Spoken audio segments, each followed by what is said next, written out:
नमस्कार, मैं हूं आपके साथ पूर्वी राय और आप देख रहे हैं एमपी फर्स्ट न्यूज। उज्जैन स्कूली बच्चों की सुरक्षा को देखते हुए पुलिस ने स्कूली वाहनों की चेकिंग का अभियान शुरू कर दिया है। जहां बसों में नंबर प्लेट सही होना सामने नहीं आई, वहीं ऑटो में ड्राइवर की सीट पर बच्चे बैठे मिले। सुप्रीम कोर्ट की गाइडलाइन के अनुसार एक बार फिर यातायात पुलिस ने स्कूली वाहनों की चेकिंग का अभियान शुरू किया। यातायात डीएसपी दिलीप सिंह परिहार ने अपनी टीम के साथ स्कूली वाहनों की जांच शुरू की। कई स्कूली बसों के पीछे लगी नंबर प्लेट सही नहीं थी, जिनका चालान काटा गया। वहीं बसों के फिटनेस प्रमाण पत्र, बीमा, अग्निशामक यंत्र, first aid box, speed governor सहित सुरक्षा मानकों में भी खामी होना सामने आई है। बसों के साथ ही यातायात पुलिस द्वारा ऑटो से स्कूल जाने वाले बच्चों को भी चेक किया गया। इस दौरान क्षमता से अधिक बच्चे ऑटो में होना सामने आए हैं। कई बच्चे ड्राइवर सीट पर बैठकर स्कूल तक का सफर तय करते हैं। पुलिस द्वारा क्षमता के अनुसार ऑटो में बच्चों को बिठाने की हिदायत ड्राइवरों को दी है। यातायात डीएसपी परिहार ने अनुसार स्कूली बच्चों की सुरक्षा को सुनिश्चित करने के लिए आगे की चेकिंग भी अभियान जारी है। स्कूली छात्र छात्राओं को, बच्चों को जो घर से स्कूल पहुंचाते हैं वाहन, उनकी जो है चेकिंग लगाई गई, जिसमें जो है बसों को चेक किया गया, स्कूली बसों को। इसमें जो सुप्रीम कोर्ट के जो बिंदु हैं उनके अनुसार उनकी चेकिंग की गई। और इसके अलावा जो ऑटो लेकर के जाते हैं, तो ऑटो में जो है कुछ में ड्राइवर सीट पर बच्चों को बिठाए हुए पाया गया, उनकी चालानी कार्रवाई की गई। और एक दो बसों में थोड़ी नंबर प्लेट वगैरह की कमी पाई गई, तो उनकी भी चालानी कार्रवाई की गई है। जैसे अग्निशामक यंत्र है, फर्स्ट एड बॉक्स है, और जो सुरक्षा मानक हैं जो भी बच्चों के लिए, बसों के लिए जो अनिवार्य है, उनको दृष्टिगत रखते हुए जो है इसकी चेकिंग की गई है। इनका फिटनेस, परमिट, लाइसेंस ड्राइवर का, ये सभी जो है देखा गया है। ये भी चेकिंग निरंतर चलेगी जब तक कि पूरे वाहन चेक नहीं हो जाते हैं। उज्जैन शहर के सम्राट नगर में एक मां बेटे पर जानलेवा हमला किया गया है। हमलावरों ने धारदार हथियार तलवार से मां बेटे पर हमला किया, जिसमें दोनों गंभीर रूप से घायल हैं। पुलिस के अनुसार हमलावर सम्राट नगर के ही कुछ लोग थे, जो मां बेटे के घर के बाहर बैठकर आपत्तिजनक बातें कर रहे थे। जब मां बेटे ने उन्हें मना किया तो हमलावरों ने तलवार से हमला कर दिया। घटना में मां के हाथ में तलवार से चोट आई है, जिसके लिए उन्हें उपचार के लिए अस्पताल में भर्ती कराया गया है। उनका बेटा गंभीर रूप से घायल है, जिसके सर पर गहरी चोट लगी है। चिमनगंज थाना पुलिस ने आरोपियों के खिलाफ विभिन्न धाराओं में प्राथमिकी दर्ज कर ली और मामले की जाँच शुरू कर दी है। घर के बाहर आके बैठते हैं होटले पे, हमारे होटले पे। तुमको मना करा तो मना करने पे वो घर से गए, धारिये ने, तलवार ने सब लेके आ गए और जानलेवा हमला करा हमारे पे। मेरे बेटे दो ही अकेला था, एक बेटा अकेला था, फिर दूसरा आया, वो भी अकेला, कुछ भी नहीं हमारे पास। उनके घर में बहुत हथियार थे, तो मैंने तलवार हाथ पे झेली, मेरे गर्दन पे मार रहे थे वो, तो मैंने हाथ पे झेल ली उसको। दिन पहले से आके बैठते हैं, मना करते हैं, कई दिन से आके बैठते हैं, गाली बकते हैं और नंगी खुली बातें करते हैं। तुम्हारे बेटे ने मना करा कि यहाँ बैठ के तुम गाली मत पका करो, बस इतनी बात ही हुई थी। तो इतनी बात पे सबको लेके आ गया, वो सारे खानदान वाले आ गए, उसके गली में रहते हैं उधर पीछे।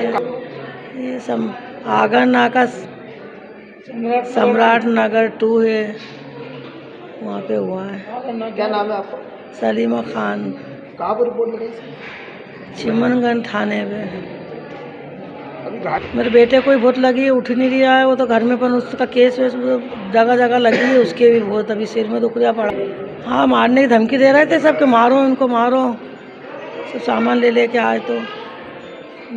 उज्जैन कोठी पैलेस स्थित अजाक्स कार्यालय पर अजाक्स जिला उज्जैन द्वारा जिला अध्यक्ष डॉक्टर RL परमार के नेतृत्व में रमाबाई अंबेडकर की जयंती मनाई गई। इस मौके पर अजाक्स के पदाधिकारी एवं कार्यकर्ता उपस्थित। मीडिया प्रभारी DL भिलवाड़ा ने जानकारी देते हुए बताया कि जयंती के अवसर पर अजाक्स ने रमाबाई अंबेडकर की तस्वीर पर माल्यार्पण कर उनको याद किया। जिला अध्यक्ष ने कहा कि रमाबाई अंबेडकर डॉक्टर भीमराव अंबेडकर की पहली पत्नी थी। रमाबाई का जन्म 7 फरवरी 1891 को महाराष्ट्र के दाभोल गांव में हुआ था। रमाबाई के पिता का नाम भीखू धोत्रे और मां का नाम रुक्मणी था। रमाबाई का बचपन गरीबी में बीता था। इस मौके पर रमेश चंद्र सूर्यवंशी, दरियाव सिंह गहलोत, BL सिदाल, राजेश सूर्यवंशी, नितेश गोसर, देवेंद्र गर्ग, मुकेश लश्करी, लाखन बामनिया, राजेंद्र सिसोदिया आदि लोग बड़ी संख्या में उपस्थित थे।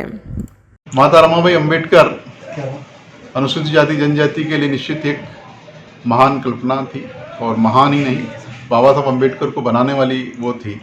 और जिस तरह से बाबा साहब अम्बेडकर का इस देश में योगदान है, उस तरह से माता रमाबाई अंबेडकर का भी इस देश में योगदान है, बाबा साहब को बनाने के लिए योगदान है। इस तरह से कोई देश खड़ा होता है त्याग और तपोमूर्ति व्यक्ति के बल पर। इस तरह से आज अनुसूचित जाति जनजाति, पिछड़ा वर्ग और महिलाएं इस देश के प्रति ऋणी है, तो उसमें कहीं ना कहीं माता रमाबाई अंबेडकर की जो है त्याग और तपोमूर्ति की भावना छिपी हुई है, जिसके कारण अपने 4 बच्चों का बलिदान देकर भी उन्होंने बाबा साहब को एक मजबूत भारत के रूप में, एक मजबूत भारतीय संविधान के रूप में दिया हमको। और आज बाबा साहब जो है के प्रति पूरा देश कृतज्ञता व्यक्त करता है और पूरा देश जो है उनको नमन करता है। उसके पीछे त्याग और तपोमूर्ति की भूमिका के रूप में माता रमाबाई अम्बेडकर ही मुख्य रही है, क्योंकि जिस तरह से उन्होंने अपने 4 बच्चों का बलिदान दिया, जिस तरह से रूखे सूखे रहकर गोबर के खंडे फेंक कर उनको बगैर किसी दुख को झेले बाबा साहब को एहसास कराए बिना उनको आगे बढ़ने दिया। और निश्चित रूप से ये महिलाओं की शक्ति है कि उन्होंने उस सफलता के पीछे माता रमाबाई का हाथ है। तो माता रमाबाई को नमन करने के लिए और त्याग और तपोमूर्ति को रमन करने के लिए आज आजाद जिला उज्जैन उनके प्रति नमन करता है, उनके प्रति कृतज्ञता व्यक्त करता है कि जिस तरह से हमें सब कुछ दिया, इस तरह से समाज का भी दायित्व है कि वो उनको भी दे और उनको भी नमन करे। जय भीम, जय भारत और जय माता रमाबाई। मैं डॉक्टर RL परमार, आजाद जिला अध्यक्ष उज्जैन। पुलिस मुख्यालय द्वारा दिनांक 1 फरवरी 11 फरवरी तक चलाए जा रहे साइबर जागरूकता अभियान सेफ क्लिक के तहत थाना मागडौर से उप निरीक्षक लालचंद शर्मा, आरक्षक कुंदन सैनिक अभिषेक के द्वारा कस्बा मागडौर के सरस्वती शिशु मंदिर विद्यालय के विद्यार्थियों को साइबर फ्रॉड के संबंध में जानकारी देकर जागरूक किया गया एवं बच्चों को साइबर अपराधों के संबंध में जानकारी देकर बताया गया कि किसी भी अनजान लिंक, अनजान नंबर पर क्लिक न करें तथा किसी भी प्रकार के parcel fraud, out of OTP fraud, pension fraud, प्रधानमंत्री फसल बीमा फ्रॉड, लाडली लक्ष्मी योजना फ्रॉड जैसे लुभावने लिंक पर क्लिक न करें तथा किसी भी थर्ड पार्टी ऐप को बिना सुरक्षा जांच के अपने मोबाइल में इंस्टॉल ना करें। बच्चों को विशेष तौर पर समझाया गया कि सभी बच्चे अपने घर जाकर अपने परिजन, स्वजन एवं आसपास के लोगों को, विशेषकर बुजुर्ग नागरिकों को इस संबंध में अवश्य समझाएं तथा वर्तमान समय के सबसे महत्वपूर्ण एवं प्रासंगिक बिंदु डिजिटल अरेस्ट के बारे में जानकारी देते हुए बताया कि डिजिटल अरेस्ट जैसी कोई चीज नहीं होती है। आजकल अपराधी तत्व विशेषकर बुजुर्ग लोगों को डिजिटल अरेस्ट जैसे साइबर फ्रॉड में उलझाकर पैसों की ठगी कर लेते हैं। उज्जैन शहर के मलखंभ खिलाड़ियों को उत्तराखंड में होने वाले नेशनल गेम्स के लिए चुनने की प्रक्रिया में गड़बड़ी का मामला सामने आया है। खिलाड़ियों का आरोप है कि ट्रायल के दौरान नियमों का पालन नहीं किया गया और लिस्ट जारी करने में भी देरी की गई है। खिलाड़ियों ने बताया कि ट्रायल 12 तारीख को मोबाइल DD नगर स्टेडियम में हुए थे, लेकिन 8 दिन बाद भी लिस्ट जारी नहीं हुई थी। इसके बाद खिलाड़ियों ने हाईकोर्ट में पिटीशन दायर की, जिस पर हाईकोर्ट ने कहा कि ट्रायल के दिन की वीडियो रिकॉर्डिंग को फिर से देखा जाए और लाइसेंस वाले जजों को वापस बुलाया जाए। खिलाड़ियों का आरोप है कि ट्रायल के दौरान नियमों का पालन नहीं किया गया और लिस्ट जारी करने में भी देरी की गई। खिलाड़ियों ने मांग की है कि ट्रायल की प्रक्रिया को फिर से शुरू किया जाए और नियमों का पालन किया जाए। इस मामले में हाईकोर्ट के आदेश के बाद अब ट्रायल की प्रक्रिया को फिर से शुरू किया जाएगा। खिलाड़ियों को उम्मीद है कि इस बार नियमों का पालन किया जाएगा और लिस्ट जारी करने में देरी नहीं की जाएगी।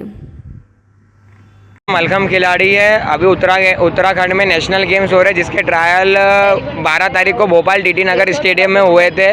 वहाँ पे जो ट्रायल्स हुए वो पूरे हमारे रूल्स और रेगुलेशन के हिसाब से जो जजेस वगैरह सब बैठना चाहिए उसके हिसाब से नहीं हुए थे। तो हमने, और उसके 8-10 दिन बाद भी लिस्ट जारी नहीं हुई थी। जब टिकट हुई तो लिस्ट जारी हमको पता चली, तो हमने इसका हाई कोर्ट में पिटीशन फाइल करी। 7 दिन में हमको पिटीशन हमने हमारी जीती और हाई कोर्ट ने भी ये बोला है कि जितने भी उस दिन जितने विभाग की तरफ से जो भी वीडियो ली थी उन सभी वीडियो को वापस देख के मलखंभ मध्य प्रदेश एसोसिएशन के बाद जो भी लाइसेंस वाले जजेस है उनको वापस बिठा के पूरी लिस्ट वापस फाइनल करी जाए।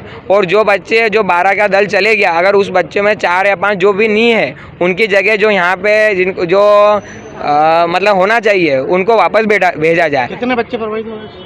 इससे हम 4 से 5 बच्चे प्रभावित हैं। आज हमने इसका एक ज्ञापन दिया है कि हम CM सर से भी यही चाहते हैं कि हमारे जो खेल विभाग को आदेश मिल गया है कि वो उनको रीअसेसमेंट करा जाए, लेकिन दूसरा दिन हो गया अभी तक खेल विभाग ने कुछ भी रीअसेसमेंट नहीं करा है। विष्णु सुगंधी। तमाम महत्वपूर्ण खबरों के लिए देखते रहिए MP फर्स्ट न्यूज़।